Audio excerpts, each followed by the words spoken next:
Okay, Google. Oh, who am I kidding? It's a zebra, isn't it? Correct. Insignificant human. Z is for zebra beetle, zebra butterfly, zebra dragonfly, zebra finch, zebra fish, zebra frog, zebra mantis shrimp, zebra moray eel, zebra spider wasp, and also zebra. Oh, fuck. Hey guys, welcome back to the finale of my Alphabet Animal Art Challenge. This is where I ask Google to tell me which animal to draw for the entire alphabet, and I'm finally up to the letter Z. Z is predictably for zebra. And if you've been paying attention, you probably already figured it out because I offered an open collab and a huge number of people responded. I'm so excited to say that April Rain's Fine Art, Art of Mystic, BW Cummings, and Queer V Art have all already posted videos showing their letter Z. I know that Feywolf and Kawaii Phantom are also hoping to post something, but I haven't seen their videos yet. So whoever comes along, I will add to the playlist. But I definitely know that there's already those submissions from Art of Mystic, April Rain's Fine Art, BW Cummings, and Queer V Art. And they're so awesome, so please go check them out. I'll put links down below and a playlist for you to follow. For my piece, because it was a predictable animal, I wanted to think outside the box a little bit. And so I went with a whole range of zebra animals. I don't know if you're aware, but there are not just zebras out there in the world. There's zebra beetles, zebra butterflies, zebra wasps, zebra fish, and so on. And that idea just came up into my head as I was starting to think about what I could do with the final prompt and to make it a little bit special. But gosh, it was really quite hard to find a list of, well, actually I couldn't find a list of all the zebra type animals. I just had to rack my brain and also kind of use predictive text in Google, funnily enough, to try to find what sort of zebra animals were out there. Most of them I had a pretty good idea of. Some of them, like this lionfish, I didn't realize is also called a zebrafish in some parts of the world. And I know that there's an actual zebrafish. I drew that on the left side of the lizard. But I just really, really like lionfish, and I don't think I've ever drawn one, so I decided to cheat a little bit with that one and do it as a zebrafish as its other common name, or one of its other common names.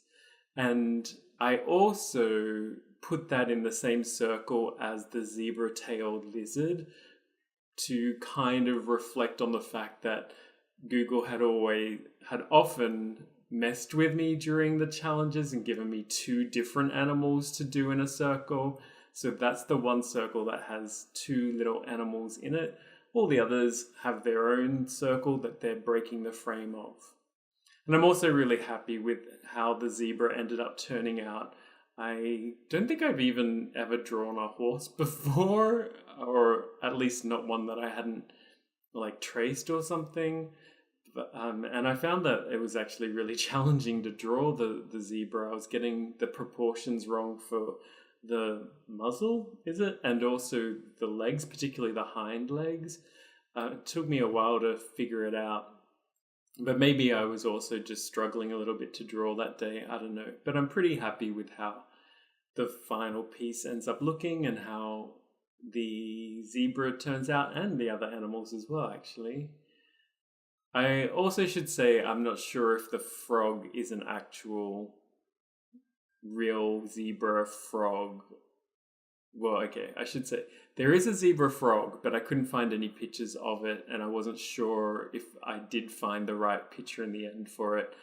And there were some photoshopped ones that I found online, and I almost used one of those as the reference, but in the end I just decided to go with this version.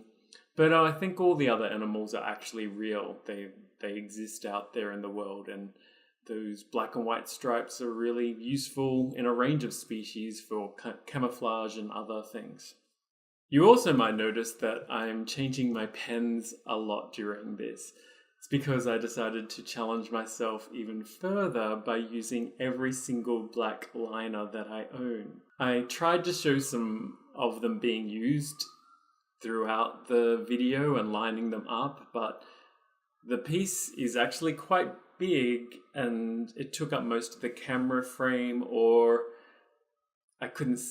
you couldn't see much detail unless I zoomed in. So you don't often see how many different pens I'm going through, but I have a lot. I picked up a whole bunch of them when I lived in Japan. I've gotten a whole bunch of them through art supply boxes, and then some I've intentionally bought because I like them. The ones that stand out to me and I really have become used to using regularly and think that they're amazing are the Unipin fine liners. I think they're Mitsubishi pens, and they are a typical felt tip pen, but the ink that comes out is so consistent and so smooth, and it's waterproof, and it's Copic proof, I think, or alcohol marker proof as well. So they're amazing. And also the Zebra Sensations brush pens. I've really been enjoying them so much.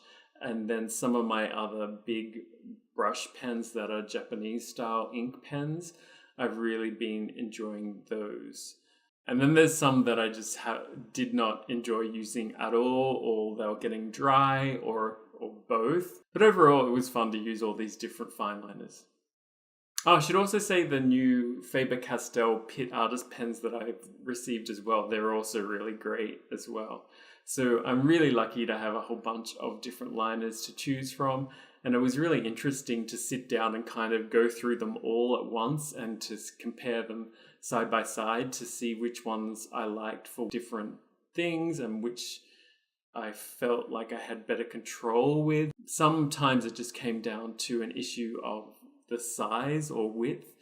There are so many fine details in this illustration. It took a long time. I think it took me like 6 hours for pencils and 6 hours for the inking and probably less, but maybe 5 hours for the inking and the adding of the final little surprise, which is a range of metallics. I bust out something that's been common for many of my animal series, and that is my Amsterdam metallic acrylic markers, and also the more new Finetech Gold palette. And then in this porcelain palette that I've got, I've also added some, I think it's acrylic gold, but I'd never used it before, and the binder had really separated from the metallic of the gold, so I had to waste quite a bit of the stuff or binder in the tube just to get out some gold. But it is lovely once I got some. And the Finetech golds, I hadn't used some of them at all yet, so it was really cool to use the kind of champagne silver and then the coppery bronze color. They're just beautiful. I'm so glad that I bought them. Yay for shiny metallics. And so I had a lot of fun filling the circles with different golds, and some of them were just plain black to add some more interest and contrast. Or hopefully, I'm really pleased with the end result of it. There were a couple of hairy moments where I thought maybe I'd done a terrible mistake, especially because it's hard to get the metallics down and even and smooth on Bristol board. This is very smooth Bristol board. It's not watercolor paper, and it's A3 size, so there's some large sections and some fine details to do, and it was really kind of a challenge. But overall, I think it works. I'm happy with it, and I finish off the piece by going around and adding thicker lines, which I think helps the animals to stand out and give it some punch to have that sort of uneven line work. And so that is it for my finale. Once again, thank you so much for the people who joined me in the open collab. So far, we've got Artemistic, April Rain's Fine Art, BW Cummings, and Queer V Art. Please go check out their channels. They do amazing work, and it's so cool to see the same subject tackled by different artists. And thank you so much to all the new people who have joined me during this adventure. I think something like 100 new subscribers have arrived during this alphabet challenge, which blows my mind. I'm so grateful, and I hope that you enjoyed it, and I hope that you'll enjoy my next challenges to come, whatever they shall be, or just my art journeys and my art adventures. That's it for today, and that's it for this art adventure. Thank you also to Google. Take care.